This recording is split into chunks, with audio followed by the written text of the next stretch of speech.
Welcome! Today, let's walk through some of my fun DIYs that I made for Halloween.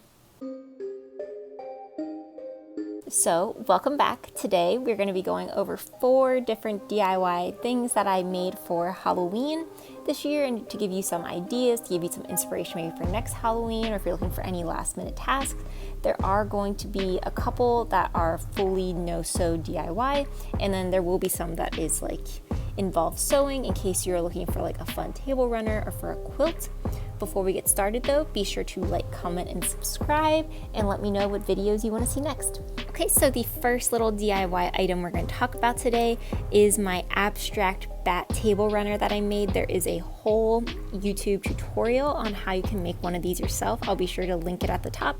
But basically this was so fun, so easy. Used 2 different colors of fabric. So as you can see, I use this orange and this black and silver sparkly.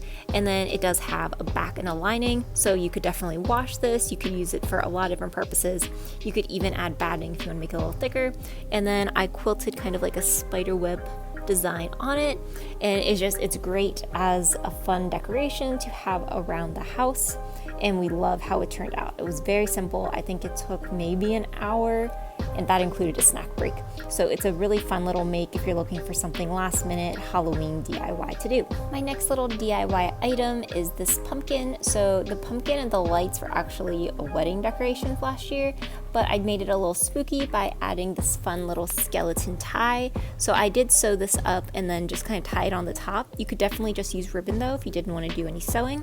And then these lights are actually attached using these little glue. Let's see if I can show you. You can kind of see it. It was like these little glue dots. Very similar if you're familiar with the glue dots for scrapbooking. It was like glue dots just for crafting. So the pumpkin and the lights came from Michael's, and then the fabric came from Joanne Fabrics. And then this does turn on, and we get this really fun, bright pumpkin at night to look at. I did just tie the skeletons on the top so that I could change it out, after October to maybe something that's more of a harvest theme, as I have a really fun ribbon that is very harvest and Thanksgiving. So definitely a multi-purpose pumpkin. So the last little DIY that we will talk about is my Halloween quilt. So I have a lot of different shorts online about this right now. You could see the construction of it, how I was making it. I went with a really simple design. So it was just these little blocks, and then I added a border around it and sewed it all together, as I really wanted the fabric to shine itself.